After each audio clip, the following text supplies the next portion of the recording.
So you being like a role model to so many children,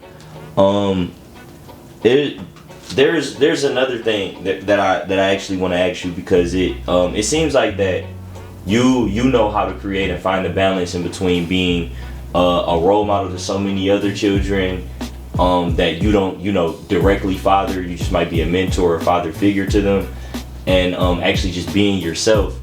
But you also have like a whole maybe staff of coaches and other adults, volunteers that they have to be around these children. How do you find the balance into overseeing that they're the right example, they're setting the example that you're trying to set for the children? It's funny you said that. And I was just yesterday was actually our first coaches meeting, and to every guy that's on my staff is over 50 years old.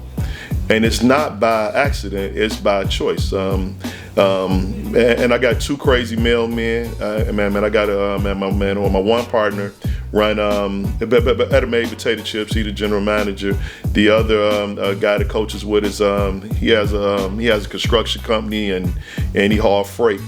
And I brought in some younger guys. I got some younger guys that's coming out to help out. And this year they all are younger guys. They transition, they working, they finding their way. And I normally try to find guys like now, like now. I'm telling you, we got all these 50-year-old guys. We got to get some younger guys so we can kind of show them how to somewhat deal with the kids. So we can move ourselves out the way so we can keep it going so it'll never fall off. And what that is, you're trying to find guys, man, like in their 20s, man, that's finding their way. And they want to, and they love ball and they love being around kids. And it's not hard. They just need some guys, just some encouraging. That's all. So I've been our whole winter is going to be getting kids that formerly played with us back out at the field, trying to get them back involved, man, with the organization. Right. And another thing I want to ask you is, growing up in the inner city, like I know this from being an inner city kid and playing sports and doing a lot of different things. Growing up in inner city, you kind of miss when you're in situations or you're a part of something that's bigger than yourself. And some of these kids, they I play Little League with, and they've gone on to win Super Bowls and things like that. So how do you like you make when you like see a special kid, or when you latch on to a special kid, how do you make these kids like kind of realize that they're a part of something that's even bigger than them? Most times, and I had a parent tell me this Saturday, I treat everybody the same. And I'm normally going to be harder on the kids, man, that's more talented than the other kids. And that's just like even with the dealing with them. A lot of kids, some kids fall short as far as paying the money and to play football. But we ain't never, just because you can play, your butt play for free. We ain't never did that. Right. I don't care how good you are, man. But it's also kids who might not, and they might can't do nothing.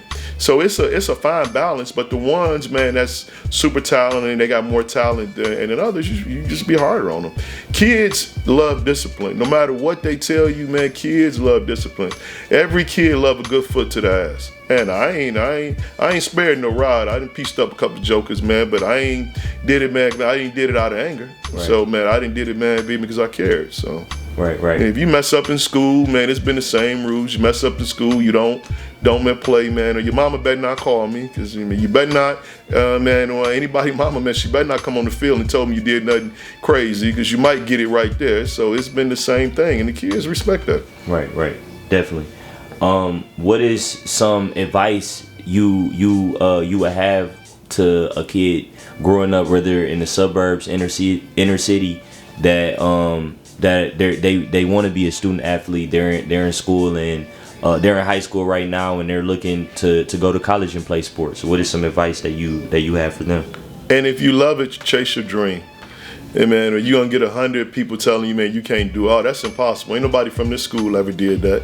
Ain't nobody from here ever did this. Ain't nobody, man, that's impossible, man. Or you got to go to such and such school or be such and such this to be able to do that.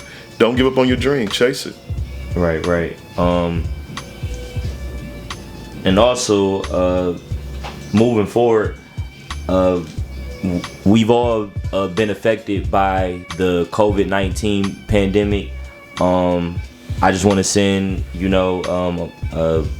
a shout out to anybody out there who's been affected by the pandemic, whether financially or for health reasons. But let's talk about how's football been for you during the COVID. Like, how's it affecting you and the children? What this past season, and the Titans was actually one of the first teams to say to the door they're not going to play this season, and the main reason was we couldn't figure out a way to safely play and to safely play with the limited information that we had about the virus. We couldn't figure it out into April and into May. Some of the other teams got together and they played. They got it together in June.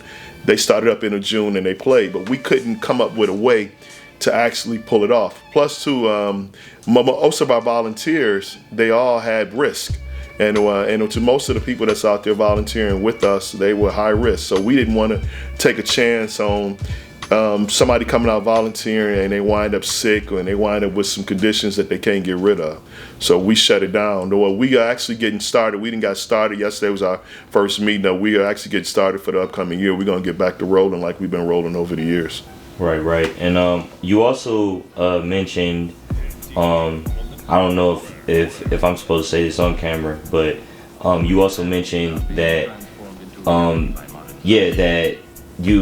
that the league is kind of starting. Well, actually, not the league, but the city is starting to kind of make other plans when it comes to the organizations and what league they want to be a part of. So, could you tell us more about that? Yeah, to right now, last year during the season with everything being shut down, PAL chose not to have a football season because of the pandemic.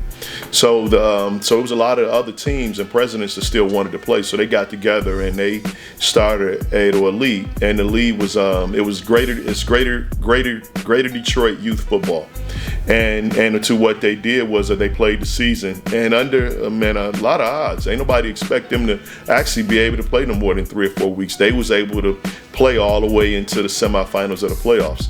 And for the first time over the years, all the presidents and people that run the different teams, they actually had to work together. And they not only worked together, they pulled off a better product than what's been out over the years. And they worked together. They had their hiccups, and they took some lumps here and there, but they actually worked together. And it actually made the teams more independent and more get out and do stuff on their own. So that's why we chose after their season when it was over with, the Titans chose to go with that league because that's more like what the Titans did over the years anyway. We never looked for a handout. We always found ways to do stuff and get stuff done. And we've seen it could possibly be way more growth doing that, working with a group, than actually working up under PAL and being told how the way to operate and so on and so on. We just seen a way that we can actually make the Titans even grow even bigger and better. Right, and as you should. And I actually see the organization growing bigger and better as time goes on. You guys get better. You win more games, go deeper into the playoffs. The merchandise gets better and it looks better and everything, and I love that sweet blue and red. But so maybe outside of even what we were just talking about with you guys, like switching leagues, what are some new things that we could expect from the organization? To 5 years ago, the Titans was part of the group that was taking over the 4-H recreation center in the community, and with Terry Payne, it's Brighter Detroit. Now it's Brighter Detroit. So finally now we're actually finna start having work done on the 4-H. So over the next year, the 4-H should be up and going fully. Everything should be state of the art. With the outside football field, the basketball courts, the classroom. classrooms, the weight rooms, and the kitchen and all that. So, man, the Titans are going to be fully involved with that, and that'll probably be our headquarters in the winter like it's been over the years. But we'll actually have a new building so the kids can take advantage of, and that's a big piece that's missing in our neighborhood. There's no recreation centers in our neighborhood, and there's no recreation centers really all over the city, man. If you really stuck, if you don't really have nothing going on, so that's like it's a blessing, and it's a dream for me to even be involved though with that, because it's big, man. We need that, and we need it, man. And when I say we need it, our neighborhoods need it. That's a big missing piece, giving kids something to do. Right, and I actually remember the 4-H when I was younger. Yeah. We used to when we started conditioning, we would do it up there. Yeah, we always same thing. We've been doing it like that for years. So you guys are actually still doing the same conditioning, thing, weightlifting. Same thing. We do everything up to 4-H. That's good. That's good. And is that like all the teams are doing that? It's just the A-team, B-team? No, man. It's everybody All from the flag. board. We always Wow. did it over the years, man. Ever since we really got up and going, we always used the 4-H. Wow. And just for those who might want to actually come out and play, what are the requirements to play on the team? And what they do? The flag starts at 5 years old, and the cheerleaders start at 5 also, and we go all the way up to 14 years old. We normally have a fee for early registration.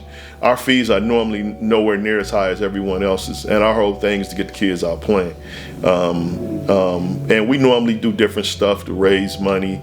We normally travel every year. This year is the first year we didn't travel in 17 years. We were just talking about that the first time, man, when you was able to go out of town.